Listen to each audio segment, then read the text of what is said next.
Hey guys, welcome to my day 122 blog. 122 blog में आपका स्वागत है। तो गाइस, आज हम बात करेंगे सैलरी मैनेजमेंट कैसे करें। आपने देखा होगा कि लोग कमाना तो जानते हैं लेकिन सैलरी को मैनेज करना नहीं जानते।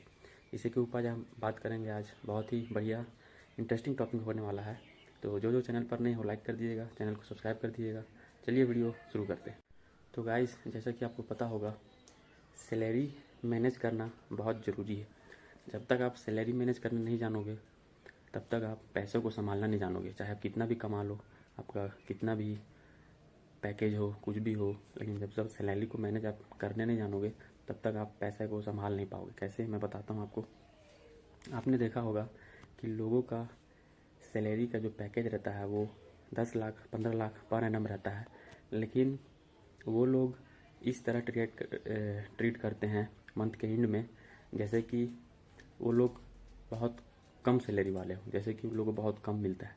वो इस वजह से होता है क्योंकि वो लोग सैलरी मैनेज नहीं कर पाते हैं। क्योंकि जैसे ही मंथली का 1 या 2 तारीख को पैसा क्रेडिट होता है अकाउंट में, पैसे को खर्च करने के ऊपर लग जाते हैं। पहले वो लोग ज़रूरत की चीज़ें, बिना ज़रूरत की चीज़ें को भी खर्च करते हैं, जो ज़रूरत का है वो भी खर्च करते हैं, और आलतू फालतू में पैसा उड़ा देते हैं।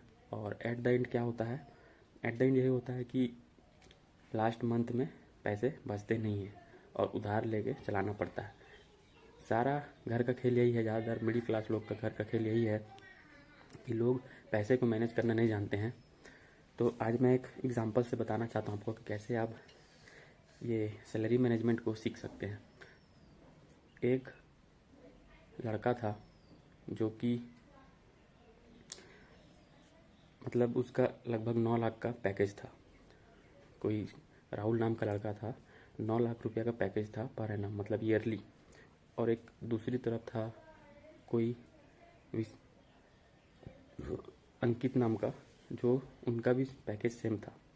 तो राहुल ने क्या किया कि मंथली जो उसका सैलरी आता था, तो उसने शुरू में तो सिर्फ कॉफ़ी वगैरह, शॉपिंग वगैरह, और एट द एंड जब सैलरी उसकी है बढ़िया तो वो क्या करता था, घर का खाना उसको पसंद नहीं आता था। घर का खाना पसंद नहीं आता था तो वो क्या करता था कि बाहर से ऑर्डर करता था, स्विगी से, जोमेटो से, इधर से ऑर्डर करके, और बटर चिकन वगैरह ये सब मंगाता था और खाता था। तो उसमें ये होता था कि उसको घर का खाना पसंद नहीं आता था क्योंकि पैसा ज़्यादा कमाने लगा था और घर का खाना पसंद नहीं था। तो वो क्या करता था कि सारा पैसा इसी में वेस्ट कर देता था, कॉफ़ी में, कहीं घूमने में, शॉपिंग जाने में, ऑनलाइन ऑर्डर करने में, कुछ चीज़ में, ये सब में काफ़ी पैसा उसका चला गया। और जो एक तरफ दूसरा व्यक्ति था अंकित नाम का, वो क्या करता था, अपने सैलरी को मैनेज करके चलता था कि जैसे ही पहले उसका अकाउंट में सैलरी क्रेडिट होता था वो कुछ पैसा इन्वेस्टमेंट में डालता था। इन्वेस्टमेंट में डाल के जो पैसा बचता था उसको ज़रूरत की चीज़ों में लगाता था, और फिर जो बचता था उसको इमरजेंसी फंड में रखता था पीछे मैनेज करने के लिए।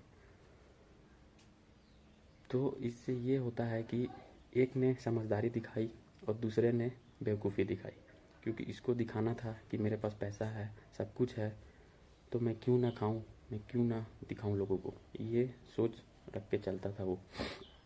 दूसरे तरफ जो अंकित था वो अपना सैलरी को मैनेज करके चलता था, आगे के बारे में सोचता था कि आगे कैसे करूँगा। और जानते हैं, ईयरली में जो राहुल था वो ईयरली का सिर्फ 4,000 रुपया कॉफ़ी पी जाता था। सोचिए, 4,000 रुपया उसको सेव करना चाहिए था, वो 4,000 वो कॉफ़ी पी जाता था। और बाकी स्विगी जोमेटो जो भी ऑनलाइन ऑर्डर करता था उसमें लगभग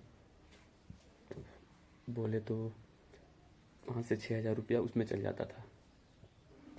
तो यहाँ पर बात ये है कि उसने सैलरी को मैनेज करना नहीं सीखा। और दूसरी तरफ जो अंकित था वो सैलरी को मैनेज करना जानता था। वो सबसे पहले पैसा इन्वेस्टिंग में डालता था, SIP करता था, और कुछ पैसा जो लास्ट में बचा था उसको इमरजेंसी फंड में रखता था। सोचिए उसका दिमाग कैसा था और राहुल का दिमाग कैसा था।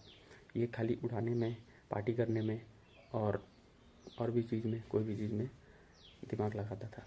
तो बोलते हैं ना कि पैसा कितना भी कमा लो, अगर उसको मैनेज करना नहीं आता तो आप आगे नहीं बढ़ पाओगे। सैलरी को मैनेज करना बहुत ज़रूरी है, क्योंकि सैलरी मैनेजमेंट भी हमें लास्ट में वहाँ तक लेके जाता है जहाँ हमें इमरजेंसी में फ़ंड की ज़रूरत पड़ती है। तो इमरजेंसी में फ़ंड की ज़रूरत पड़ती है तब वो पैसा काम आता है। तो आपको अगर सैलरी मैनेज करना है तो सबसे पहले कुछ पैसा इन्वेस्टिंग करना जानिए।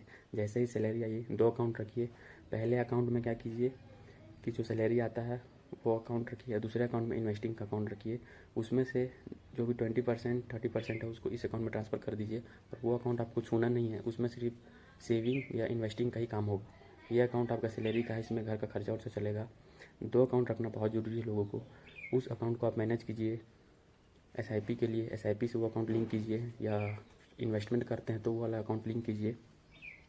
तो ऐसे में क्या होगा, आपका जो सैलरी मैनेजमेंट है ना वो आपका एक बहुत अच्छा तरीक़ा से मैनेज होगा, और एट द एंड आपको वो सब चीज़ें कोई ज़रूरत नहीं पड़ेगी जो चीज़ आप दूसरे से उधारी लेते हो एट द एंड में, मंथ में। तो ये बहुत ही एक अच्छा तरीका है। अभी बहुत लोग करते हैं, बहुत लोग अपनाते हैं और लाइफ में बहुत आगे भी बढ़ रहे हैं। तो मैं यही बोलना चाहूँगा जितने भी लोग हैं, सब युवा से यंग एज के, इस सैलरी जब आता है तो उसको पहले इन्वेस्टिंग में ज़रूर डालें कुछ हिस्सा।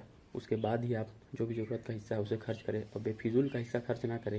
यही हमें लास्ट में कंगाली पर ले आता है, रोड पर। तो ये चीज़ अपना कर देखिए, अपने लाइफ में आप बहुत ग्रो कीजिएगा।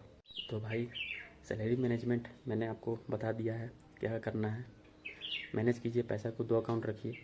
एक में सैलरी क्रेडिट कीजिए, एक में SIP इन्वेस्टमेंट वगैरह ये सब कीजिए, इसको मैनेज कीजिए।